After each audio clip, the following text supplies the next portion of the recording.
Bonjour tout le monde. Merci beaucoup d'être présente aujourd'hui pour les après-midi, les dimanches après-midi à la yourte des possibles. Euh, Ils sont de moins en moins souvent, ces rendez-vous, beaucoup plus en plus de mouvements dans ma vie. Mais merci d'être encore là, puis d'être encore fidèle à ces beaux ateliers et ces belles petites conférences. Aujourd'hui, l'idée vraiment d'aujourd'hui, c'est que vous partiez d'ici et que vous ayez en main un outil qui est extrêmement efficace, vraiment efficace, qui s'appelle l'EFT. Je vais vous le dire avec mon anglais extraordinaire. Non, en français, technique de libération émotionnelle. Donc c'est vraiment une technique de libération. Donc quand on vit une émotion, quelle qu'elle soit, que ce soit la peur, ou bien la tristesse, ou bien la colère, ou bien la joie, on va la garder. On va la garder en vie. Mais des émotions qui sont désagréables et qui nous amènent vers le bas, juste de se mettre en accord avec elles. Parce que le créateur de l'EFT, qui s'appelle Gary Craig, qui a créé l'EFT en 93, alors qu'il pratiquait beaucoup la PNL, la programmation neurolinguistique, il s'est vraiment dit qu'il était important que les gens qui vivaient des traumatismes ou des phobies puissent s'en libérer. Il s'est rendu compte que tout ça, ce n'était que de l'énergie qui était bloquée dans des endroits du corps. C'est de l'énergie bloquée. Puis d'ailleurs, il y a plusieurs personnes qui confirment qu'en effet, l'émotion, en anglais emotion, l'énergie, emotion en mouvement. Fait que l'émotion, c'est de l'énergie qui se met en mouvement ou pas. L'énergie qui se bloque ou qui se débloque. Quand il y a beaucoup de colère qui sort d'un coup, c'est que c'était une énergie qui était bloquée depuis assez longtemps, de frustration probablement, d'énervement, de vexation, et qui à un moment donné explose. Ça peut, la colère, amener des fois même jusqu'à la violence physique. C'est un cas assez extrême, mais c'est parce que l'énergie, ça fait ce qu'on appelle la cocotte minute. Ça bouillit en dessous, on n'a pas échappé la vapeur, fait que ça explose à un moment donné. C'est un petit peu ça l'idée. Sauf qu'avec le FT, on va se prendre avant que ça arrive. Et avec ce qu'on appelle la ronde de tapping, qu'on va pratiquer ensemble aujourd'hui, plusieurs fois, même très souvent, à travers plein de modèles différents, on va regarder tout ça pour que, sur certains points, certains méridiens du corps, ce qu'on appelle la médecine dite chinoise, médecine plus orientale, qui a trouvé des méridiens à l'intérieur du corps, une circulation de l'énergie yin, l'énergie yang. Est-ce que tout le monde est correct et connaît ce que c'est que l'énergie yin et l'énergie yang? Est-ce que vous voudriez des précisions? Oui, j'aimerais ça. Ok. Alors, d'après les croyances et d'après les recherches de ce qu'on appelle la tradition chinoise, même si ça s'étend beaucoup plus que ça, il y a deux énergies fondamentales dans notre univers. La première, c'est l'énergie yin. Alors première ou deuxième, ça n'a pas d'importance, c'est pas classé par ordre ni de préférence ni de fonctionnement. L'énergie yin qui serait l'énergie plus féminine, une énergie de nuit, la lune, l'accueil, la grotte, ce qui va vraiment être beaucoup plus calme, beaucoup plus apaisé, beaucoup plus intériorisé. Voilà, ça c'est ce qu'on appelle l'énergie yin. L'énergie yang, c'est une énergie dite plus masculine. Ça ne veut pas dire que c'est forcément les hommes qui l'ont. Il y a des femmes qui ont des énergies yang qui sont prédominantes, il y a des hommes qui ont des énergies yin qui sont plus dominants, et on le voit, il n'y a rien de catégorisant dans ce que je suis en train de dire, au contraire. L'énergie yang qui va être beaucoup plus une mise en action, agir, aller de l'avant, passer à l'action, le soleil, la journée, le printemps, c'est le moment où tout ressort. L'hiver est une énergie yin, automne, hiver, on intériorise, on cache, puis le printemps, l'été, ils sont des énergies yang, par exemple. Voilà. Pour minimiser au maximum l'énergie yin et l'énergie yang. Est-ce que c'est clair? Vous avez ce dessin que vous connaissez peut-être, une espèce de rond blanc et noir. Je ne sais pas si vous connaissez le yin et le yang, avec une espèce de S, puis un point blanc dans le noir et un point noir dans le blanc, pour dire que finalement, c'est une continuité infinie et qu'il n'existe pas l'un ou que l'autre, mais l'un est dans l'autre et l'autre est dans l'un. Ça s'entremêle sans arrêt. C'est un petit peu ça. Quoi? Le blanc, c'est l'énergie yang. Okay. C'est le soleil, celui qui passe à l'action. Le noir est l'énergie yin. Okay. Alors, il n'y a pas de bien ou de mal. C'est ça l'idée, c'est que le bien et le mal, c'est un jugement de morale qu'en PNL, par exemple, on n'utilise pas. Il y a ce qui est utile et pas utile. Il y a ce qui est préférable et pas préférable, mais il n'y a pas de bien et de mal. Parce qu'il diffère pour chaque personne, en fonction de la vision du monde. Le yin et le yang, il n'y a pas de bien et de mal dans le yin et le yang non plus. C'est juste une façon de voir les choses différentes. Voilà. Et quand on travaille dans le développement personnel, quand on veut aider quelqu'un, on veut justement s'extraire au maximum du jugement, qui est catégorisant, limitant, pour aller vers quelque chose de plus facilitant, qui est l'acceptation de ce qui est. Parce qu'on ne peut changer, pas si vous l'avez remarqué ou pas. Je vais vous dire ça comme une grande vérité, mais ne le prenez pas comme une vérité, vérifiez en vous-même. On ne peut pas changer. Moi, c'est ce dont je me suis rendu compte dans ma vision de mon monde à moi, que si on accepte ce qui est. Je me suis rendu compte qu'en acceptant ce qui est, bah là, je pouvais changer. Quand je résistais, que je forçais quelque chose, je n'arrivais pas à changer. Quand je forçais que je voulais que ma femme ou que telle ou telle personne soit de telle manière et que je mettais tout en œuvre pour que ça devienne vrai, ça ne marchait pas, ça ne marchait jamais. Surtout vis-à-vis de moi-même. Je dis, oh, Bruce est trop énervé, sois calme. Non, accepte que tu es énervé. Une fois que tu l'acceptes, va comprendre, saisir, ressentir pourquoi. Bon, pas obligé de comprendre, mais juste, ah ok, il y a de l'énergie qui est en mouvement, il y a trop de mouvement. Comment est-ce que je peux ramener de l'immobilité? En la faisant sortir. Ok, je la fais sortir. Maintenant qu'elle est sortie, il y a du calme qui s'installe. Donc c'est pas je veux être calme, c'est je suis énervé. Comment je m'organise pour être calme? C'est quoi le processus à mettre en place? C'est tout, sans se mentir à soi-même. Donc dans un processus, tout est un processus, nous sommes un processus. Et donc dans cette idée, Gary Craig a créé ce qu'il appelle l'EFT, donc la technique de libération émotionnelle. Donc, comme on vient de parler sur un premier point, au niveau des méridiens d'acupuncture, donc on a des points particuliers dans la ronde de tapping, on va taper sur des endroits du corps très particuliers qui sont liés à des organes ou des méridiens, des croisements de méridiens, en disant certaines phrases. Voilà. Pour aujourd'hui, on va laisser de côté des liens entre les points et les organes, parce que je ne pense pas que c'est pour ça que vous soyez ici. Je pense que vous êtes ici pour avoir une technique pour vous aider au niveau émotionnel. Si vous voulez des précisions, vous m'écrirez un courriel, je vous enverrai de la documentation pour vous montrer quel point est lié à quel organe, et donc pourquoi est-ce que si je tapote là, ça me fait mal. Et bien ça, c'est le lien avec la vessie. Voilà. Ici, c'est la vessie, c'est en lien avec les peurs. Donc si ça me fait un peu mal quand je tape ici, ben peut-être que j'ai beaucoup de peur en ce moment dans ma vie, et que ça m'empêche d'avancer. Et donc en tapant et tapotant juste ici, ça va me permettre de libérer les peurs. Puis là, je peux dire, oui, j'ai peur.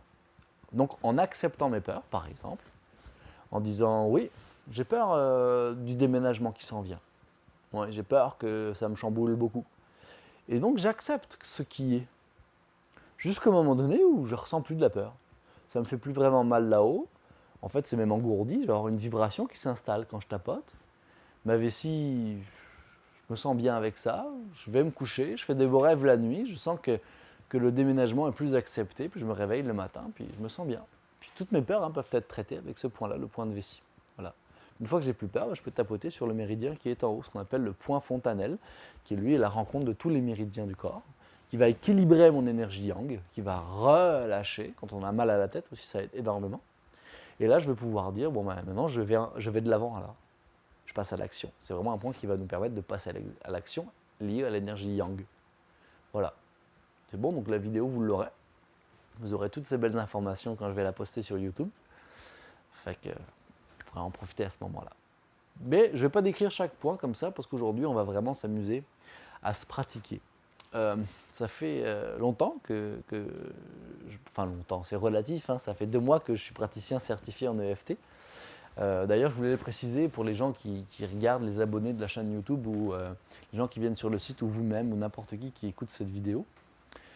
Je suis praticien certifié en EFT, ce qui ne remplace pas du tout cette vidéo, les rencontres en personne, qui sont toujours beaucoup plus particulières, beaucoup plus précises, vraiment c'est important parce que l'EFT a besoin d'entrer en profondeur et en précision.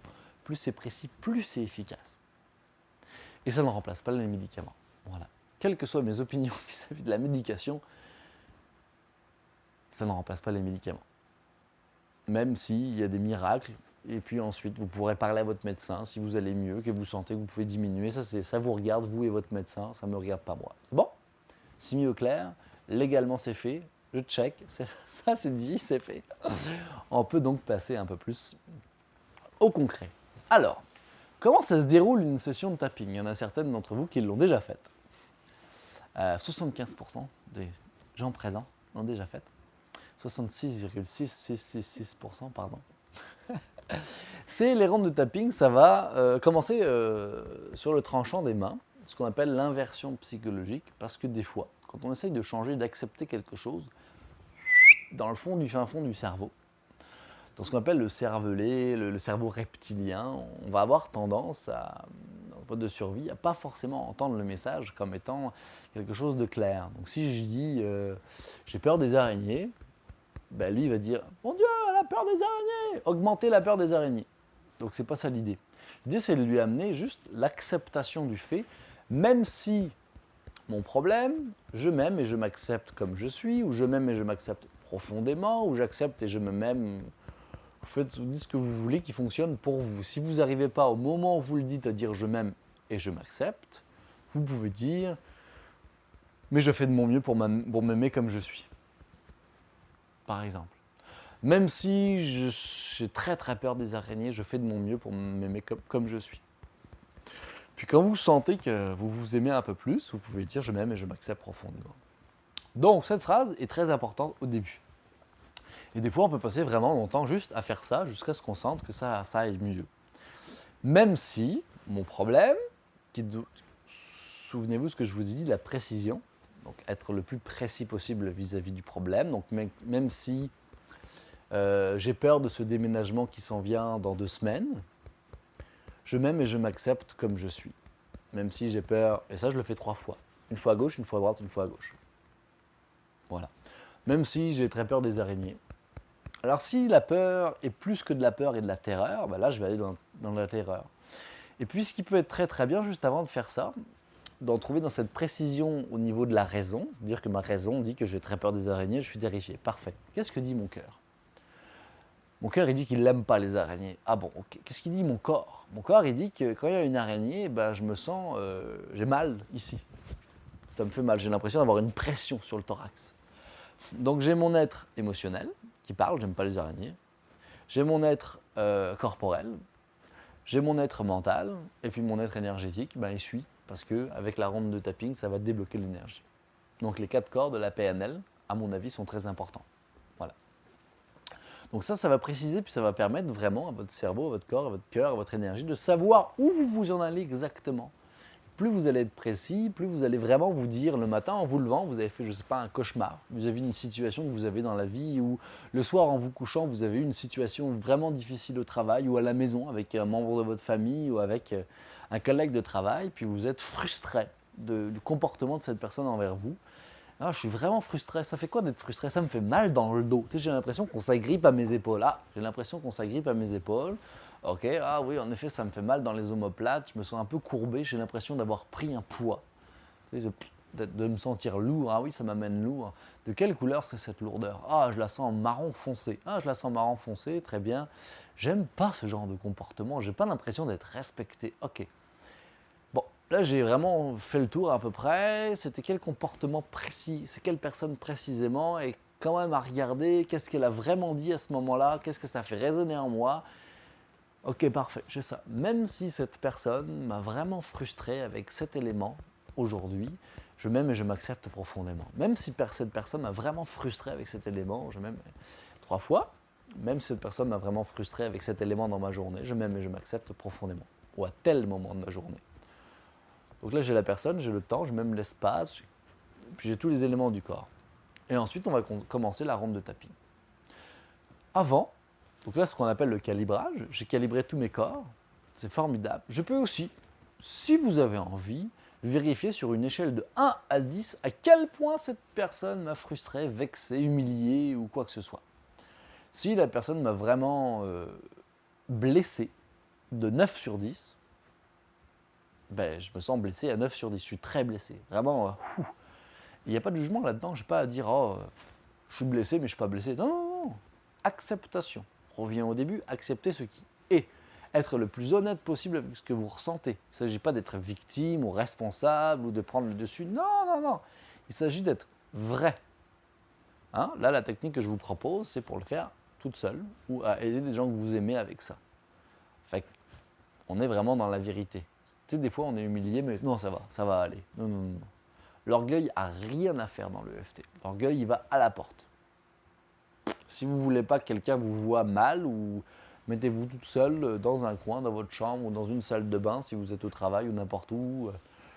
Et puis, ok, même si mon conjoint m'a vraiment frustré en me disant ça, je m'aime et je m'accepte profondément. Même si mon conjoint m'a vraiment frustré en me disant ça, voilà, ça me frustre à 9 sur 10.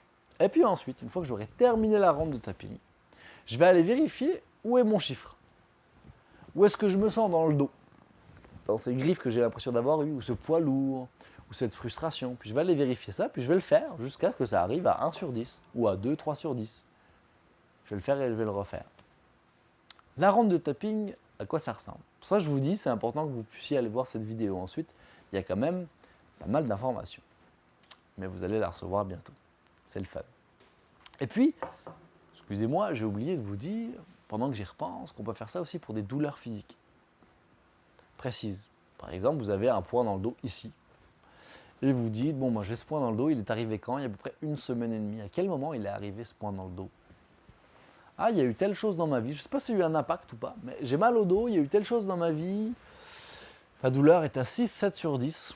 Pas assez fort pour que ce soit très fatigant, mais assez pour que ça m'handicape, ça me mette de mauvaise humeur la journée. Et c'est vraiment dans ce point précis, si j'imaginais ce que c'était. La manière dont c'est fait, j'ai l'impression qu'il y a comme un nœud marin très serré, puis que j'aimerais qu'il se délie. Donc là, je vais aller chercher vraiment, hein, vous voyez, dans mon imagination de quoi ça a l'air, chose qu'on fait beaucoup quand vous faites de l'hypnose avec moi, par exemple. Et une fois qu'on a toute cette précision, qu'on a vraiment donné à tous nos corps le plus de détails possible sur ce que c'est, qu'on l'accepte, même si j'ai ce point dans le dos qui me fait mal et qui me met de mauvaise humeur, je m'aime et je m'accepte profondément. Même si ce point dans le dos, et je vais le faire jusqu'à ce qu'il diminue, et ça marche très très bien. Moi, j'ai eu beaucoup d'accidents dans ma vie, dont 2 très graves, et j'ai des douleurs physiques, et je le fais régulièrement, et ça m'apaise énormément. Comme vous le savez, comme vous avez fait des liens, des sessions d'hypnose avec moi, surtout dernièrement, où je me suis un petit peu plus penché vers l'état somnambulique, on peut avoir des anesthésies corporelles sous hypnose. Donc vraiment, on peut se faire mal et ne rien sentir du tout dans un état d'hypnose. On peut avoir des chirurgies sous hypnose, aller chez le dentiste sous hypnose. Fait que c'est quand même très fort. L'état ici n'étant pas de faire une fuite, de fuir l'élément, mais juste de prendre une pause pour aller voir ce qu'il y a derrière. Toujours dans l'acceptation. Hein. C'est pas je vais mettre ça de côté puis je continue à me faire du mal. C'est pas ça l'idée. J'ai plus mal, fait que je peux continuer à avoir des habitudes extrêmement limitantes ou inutiles pour moi. C'est pas ça l'idée. L'idée, c'est d'atténuer le mal, histoire de améliorer la situation. Parce que quand on a une douleur physique ou émotionnelle, c'est difficile de voir clair. Une fois qu'on voit clair, comment on amène le changement dans notre vie. La ronde de tapping. Même si le problème, je m'aime et je m'accepte profondément, même si le problème, je m'aime et je m'accepte profondément, même si le problème, je m'aime et je m'accepte profondément. Le problème, le problème, le problème, le problème, le problème, le problème, le problème, le problème. Et je laisse le problème s'évacuer par mes ailes, mes pieds, le faisceau lumineux qui arrive du haut d'en bas ou du bas et qui s'en va en haut.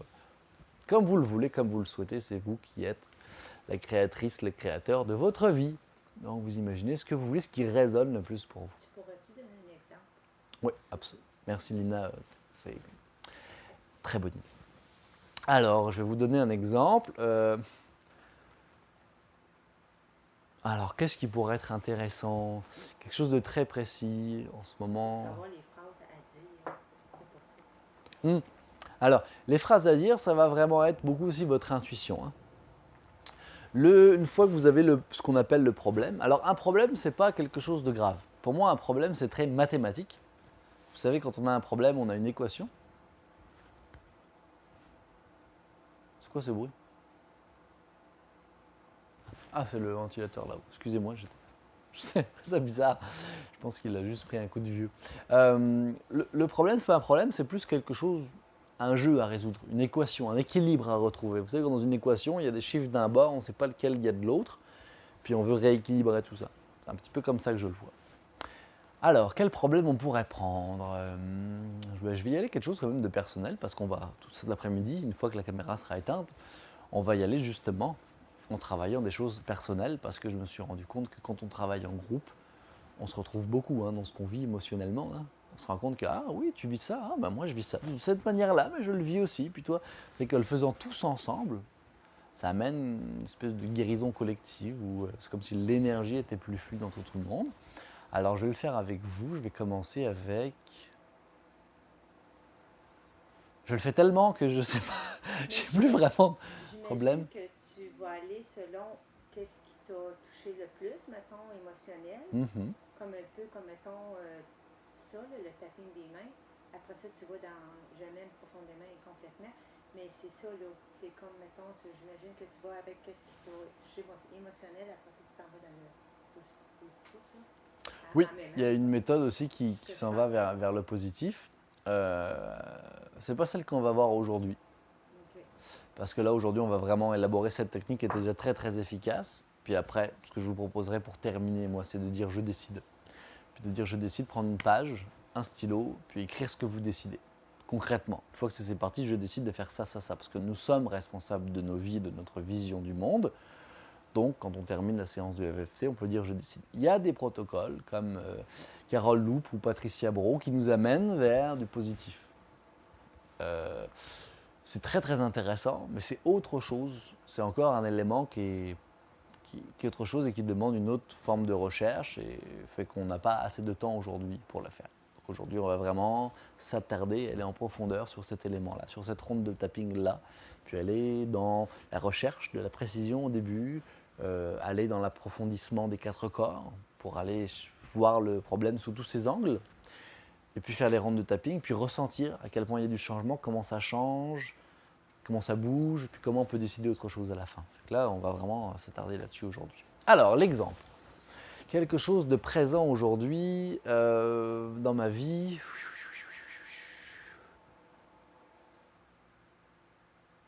Ça perlipopette. Ah bah tiens, je suis un petit peu ennuyé en ce moment de devoir faire des allers-retours en voiture parce que j'ai un grand enthousiasme et une voie qui se dirige vers la ville de Sutton dans ma vie et c'est là où je veux m'installer. Et j'ai la famille ici au Témiscamingue avec Valérie et Lou qui sont là. Et ça me perturbe un peu, pas beaucoup parce que j'ai fait beaucoup de rondes de FT déjà sur cet élément, de laisser mon fils ici avec Valérie, mais Valérie allait, ce qui est très très bien. J'adorerais passer du temps avec Lou là-bas. Valérie allait, fait que le choix qu'on a fait, c'est qu'il reste avec la maman pour l'instant. Et puis on est très à l'aise avec ça. Mais ça m'amène quand même une sensation désagréable. Alors comment ça fait? Ça me fait mal un peu dans le ventre, ici dans le bas du ventre. Un peu de déception. J'aime beaucoup passer du temps avec Lou. C'est le plus grand maître de ma vie. J'adore l'entendre rire, j'adore faire de la musique avec lui, j'adore jouer avec lui. J'adore me rouler par terre avec lui, fait que ça me manque, ça. Je ressens un manque quand je suis loin de vous. C'est un manque même physique. J'ai l'impression que j'ai laissé mes tripes au Témiscamingue, donc des fois ça m'amène des douleurs dans le ventre. J'imagine que vous êtes toutes les trois des mamans, et donc vous savez un petit peu de quoi je parle, beaucoup plus sûrement que moi d'ailleurs, en tant que maman. Et ça m'amène une difficulté, donc j'ai peur que Lou me manque. C'est vraiment ça, c'est une peur. Puis quand je suis pas là, c'est quelque chose de réel. Donc oui, j'ai peur que Lou me manque. Donc, ce que je vais faire, c'est... Avant, j'avais même peur que je sois en train de l'abandonner. Donc j'ai observé, j'avais de la culpabilité. Ça a disparu. À travers 2 semaines de travail, j'ai plus de culpabilité du tout. Parce que je pense que ce qui est très important dans notre vie, c'est d'être honnête avec soi-même et de se respecter soi-même avant toute chose. Je pense que la plus grande trahison de notre vie, c'est de se trahir soi-même. Voilà. Donc, avant tout, s'écouter. Une fois que je me suis écouté, j'ai enlevé la culpabilité, mais maintenant j'ai toujours du manque. Et donc en établissant une communication vraiment claire et précise avec la maman sur c'est quoi ses attentes, les miennes, celles de Lou, on peut établir après une structure. Donc ça va bien quand même à ce niveau-là. Mais oui, j'ai peur du manque. Même si j'ai peur que Lou me manque, que ça me fait mal au ventre, je m'aime et je m'accepte profondément. Même si j'ai peur que Lou me manque, et que là je vais mettre les pieds dans le sol, ancré, et que ça me donne mal au ventre, je m'aime et je m'accepte profondément. Même si j'ai peur que Lou me manque et que ça me donne mal dans le ventre, je m'aime et je m'accepte profondément. J'ai peur que Lou me manque. J'ai peur qu'en étant loin, je ressente que je manque à Lou. J'ai peur qu'en étant loin, je me sente triste de ne pas passer du temps avec Lou. J'ai peur qu'en étant loin, je ne puisse pas vraiment profiter de l'enfance de Lou, même si je reviens régulièrement quand même. Même si j'ai peur d'être loin et d'être loin de Lou, ouais, j'ai peur d'être loin de Lou. Là j'ai dit même si, mais on ne devrait pas. Parce que là je remarque que ça s'embrouille un peu. Quand je suis en train de faire l'EFT avec une émotion, des fois il y a comme les phrases qui s'en mêlent. C'est correct. Moi je remarque une certaine tristesse de m'éloigner de Lou. Ouais, j'observe de la peur et de la tristesse d'être plus loin de Lou, même si je reviens souvent. Je remarque qu'il y a plus de tristesse finalement.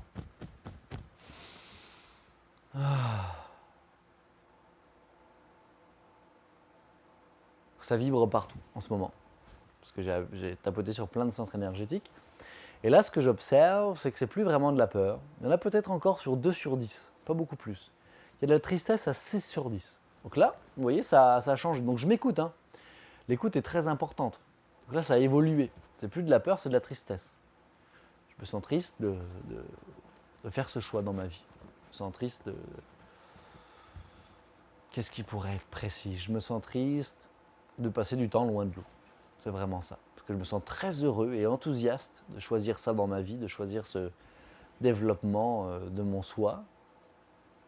Même si mon ego m'amènerait à rester dans la famille et près de Lou, mon cœur m'amène ailleurs. Donc je dirais que je me sens triste à 6 sur 10. Et qu'est-ce que ça fait? Ça m'alourdit les épaules, vous avez vu, hein? Donc là j'ai écouté mon corps. Quand j'ai dit je me sens triste, j'ai fait fou.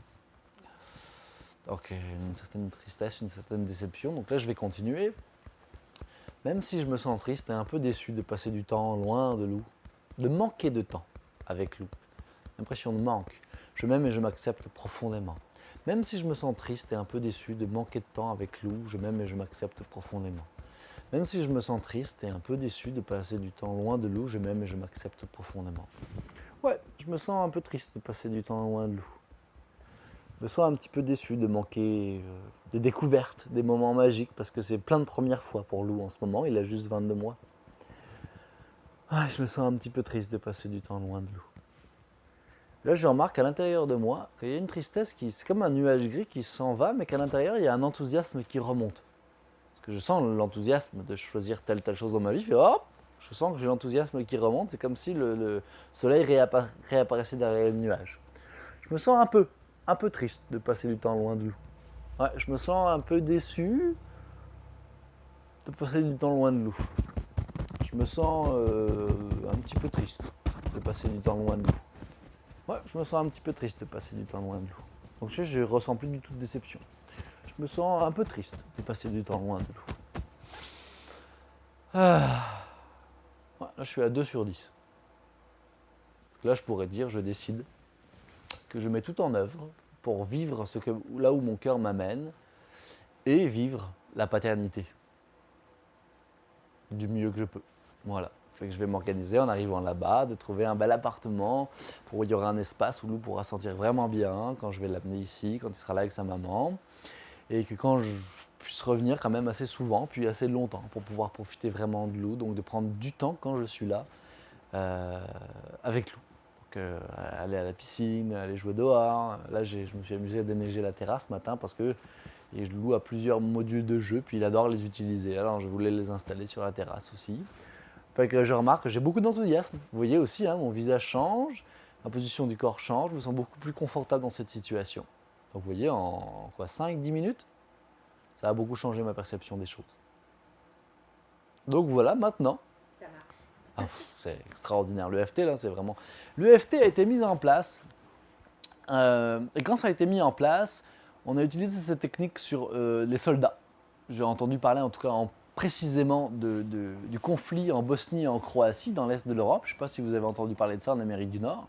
C'était très intense, serbo-croate. et les Bosniaques, et puis des gens qui étaient traumatisés, qui avaient vu leur mère se faire tuer devant eux, des soldats qui avaient vu des choses atroces, qui avaient vécu des choses atroces. Après 1 à 3 semaines de traitement de EFT, ils étaient capables de retrouver une vie normale. Normale étant de vivre au jour les jours, de rigoler à nouveau, de manger à nouveau, de dormir à nouveau. Fait que c'est extraordinaire. C'est vraiment génial. Utilisé pour un deuil. Pour un deuil, bien sûr. Oui, parce qu'il y a des gens qui croient que quand les gens meurent, c'est dur. On s'en va dans d'autres coins du monde, puis quand c'est un enterrement, c'est une grosse fête. Hein. On s'en va dans d'autres coins du monde, puis quand la personne meurt, bah, on fait 7 jours de fête avec de la nourriture, puis on garde une chaise pour la personne qui vient de mourir, soi-disant mourir en fait, qui change de vie. Et puis 7 jours après, on va brûler toutes ses affaires, parce qu'il n'a plus rien à faire là. Continue ton chemin, tu as d'autres choses à faire, tu n'as plus rien à faire ici. Fait que, voilà, ça dépend quelles sont nos croyances. Et puis il y a des gens qui pensent que quand on meurt, c'est fini à tout jamais, et donc ça crée des énormes problèmes, surtout si on était attaché. Les attachements émotionnels aussi, c'est autre chose. Un jour, j'aimerais bien qu'on regarde l'histoire des bonhommes allumettes ensemble, puis qu'on apprenne à faire ça. C'est très intéressant aussi. Jacques Martel, qui a écrit le livre des malaises et des maladies, dictionnaire des malaises et des maladies, que j'aime beaucoup. Merci Jacques Martel, tu regardes cette vidéo un jour. Merci beaucoup. Fait que, est-ce que vous êtes prêtes à commencer ça ensemble? Génial, alors je vous invite à le faire aussi à la maison. Vous venez de terminer cette vidéo, avant d'en commencer une dans votre grande curiosité d'accomplissement personnel. Maintenant, vous avez l'énergie yang à développer, aussi passer à l'action. Merci beaucoup d'avoir écouté cette vidéo, à très